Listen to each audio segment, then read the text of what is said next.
Take a moment and imagine what it will feel like to be taken deep into a forest, tied to a tree, and then abandoned to die, rot, and totally transformed into a skeleton.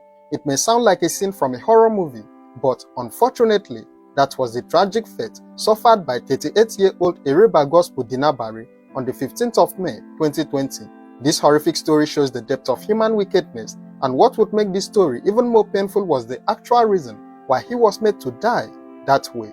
This is the chilling story of Ereba Gospel Dinabari, a 38-year-old computer engineer who was kidnapped, taken into the forest, tied to a tree, and then left to rot.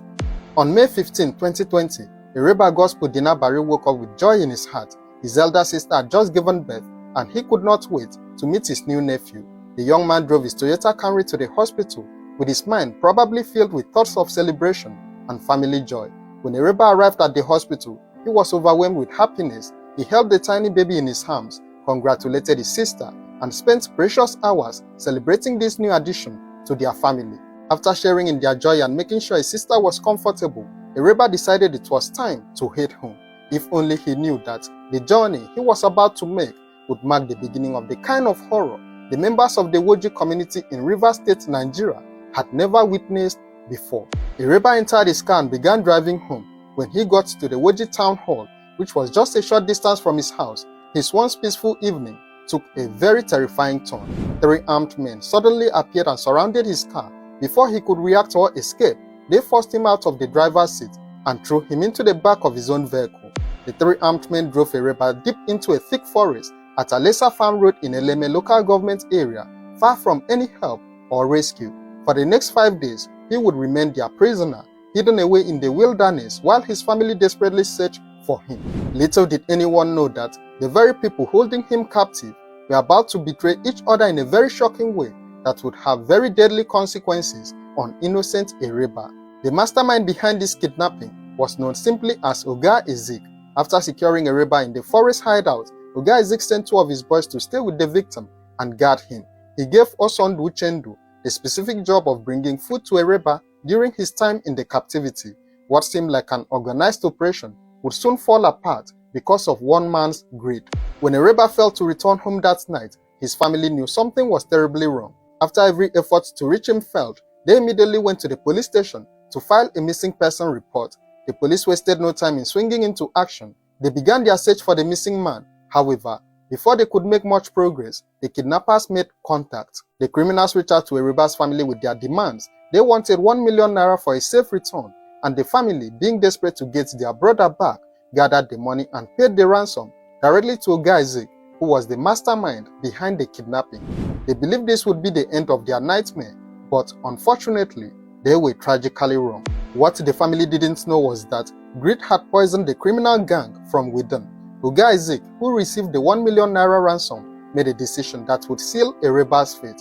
Instead of informing his gang members that the ransom had been paid, he kept this crucial information to himself. He told no one in his gang that the money had arrived, especially not the 2 men who were guarding Ereba in the forest. Meanwhile, deep in the forest, Ereba waited for his freedom while his guards grew increasingly restless.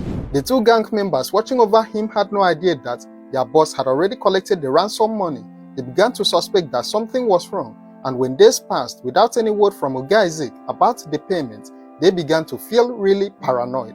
After 4 days of waiting, the 2 guards became convinced that Oga Ezik was playing dangerous games with them. They started to believe that their boss was trying to set them up to be arrested by the police. In their minds, Oga Ezik was planning to make them take the fall for the entire kidnapping operation, while he escaped with whatever money he could get. Feeling betrayed and abandoned by their boss, the 2 guards made a decision that would surely haunt them forever. They tied Ereba to a big tree deep in the forest and ran away, leaving him there to die. Ereba Gospel Dinabari was a 38-year-old computer engineer who had graduated with hopes of working in his field. However, like many young graduates in Nigeria, he could not find a job in his area of study. Rather than give up, Ereba decided to start his own business. He went into the production and distribution of sachet water, working hard to build a life for himself. Ereba was not yet married. He was in the process of settling down. He had found love and was making plans for his future. He lived in Woji community, but originally came from Bera community in Gukana local government area of Rivers State. When the gang members finally escaped the forest and met up with Oga Isaac, they were in for a shock. The mastermind gave them 30,000 naira each, telling them it was compensation for their troubles. He did not reveal how much money he had actually collected from the family, making it seem like the operation had not been very successful. However, Oga Isaac later disclosed to them that he had indeed received the ransom payment. When he learned that they had killed a robber, he became very furious with them.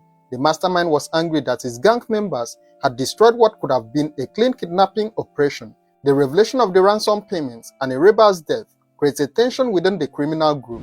They decided to take a robber's Toyota Camry to a car shop to have its color changed, hoping this would help them avoid detection by the police. However, their plan would soon fall apart completely.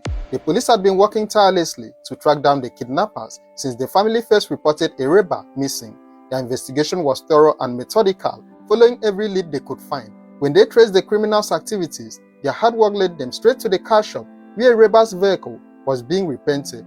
Officers from the anti-kidnapping unit of the Rivers State Police Command arrested 25-year-old Osondu Chendu and 23-year-old Amebulem Amos, who were trying to change the color of the stolen vehicle.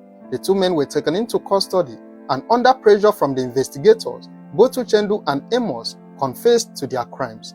In his confession, Uchendu named Oga Isaac as the mastermind behind the operation. He also disclosed that he was the one who discovered the forest and had suggested that a robber be taken there for holding. Uchendu also agreed to lead the police to the exact location where they had left their victim for death. What is your name? My name is Osondu. Osondu, your full name. Osondu Chendu. Bring that your From where? Check your mic, more in. Where in River State? M1. Where in Emoha local government? Rumodogo, Emoha local government area. Yes, sir. Where do you stay in Port Harcourt? I stay in Okrika. In Okrika. Where in Okrika? In In Okrika. Yes, Are you there with your family?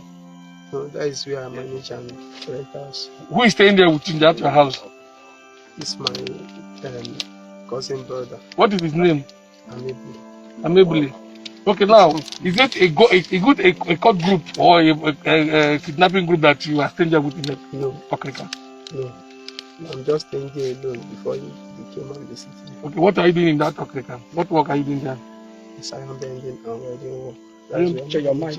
Iron bending and welding work. That's what Now they do for there. Okay, now we are police day here today. Where we dey for this forest? What do you make we dey here today? because of the man with that. Because of the man we die. How you take die?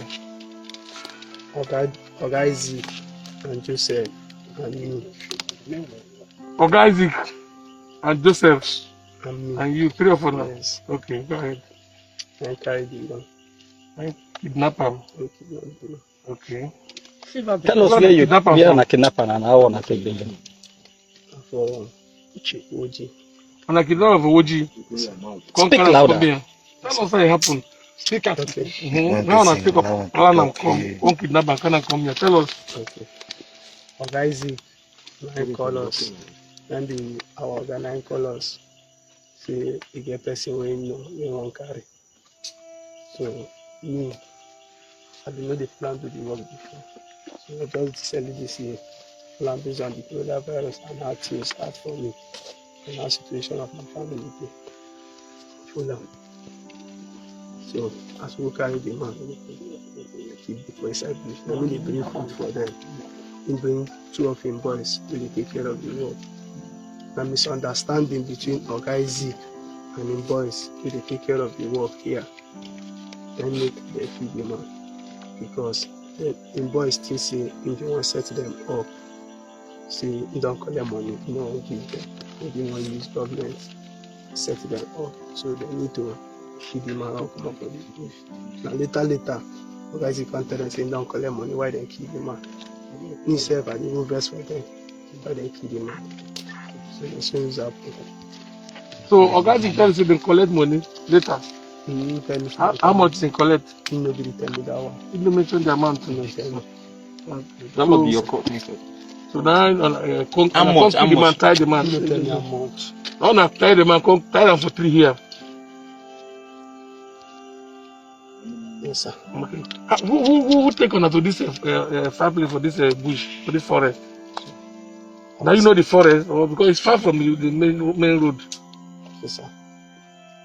when I come find work inside this environment, now I see the bush. Now you see the bush. Yes, sir. Okay, so now you carry them come tie the man for this place. Let me tie the man. No, but now you come show them this tree Let now. me show them. No, let me Now you show them this let me place. show them the bush. Now you show them the bush. Yes, sir. So the bush go good to keep the man. Okay. How long when the man been there here before he can die? Before the come kill him? About 5 days. About 5 days Yes, sir. before he come there here. Yes, sir. Then what about the motor? That's the motor where I kidnap him from. The motor dey station now. The motor, so police go recover the motor from you. When he tell me say ma go give, ma find person wey help am paint the motor. Okay, so I come paint am.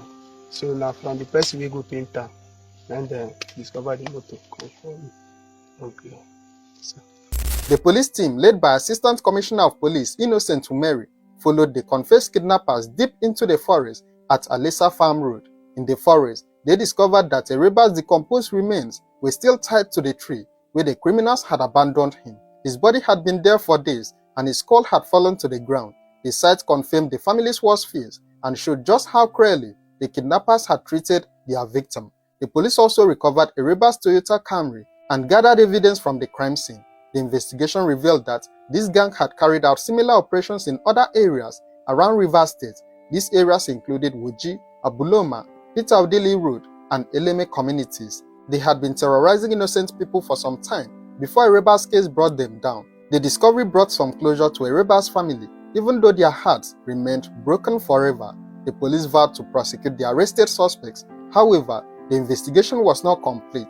Oga Isaac, who was the mastermind behind the entire tragic operation, remained at large along with other members of the gang. The police continued their efforts to arrest these fleeing suspects. However, there have been no public updates on the case ever since then. What are your thoughts on this tragic case? Share your opinions in the comments below. And don't forget to like, share, and subscribe to this channel for more true crime stories.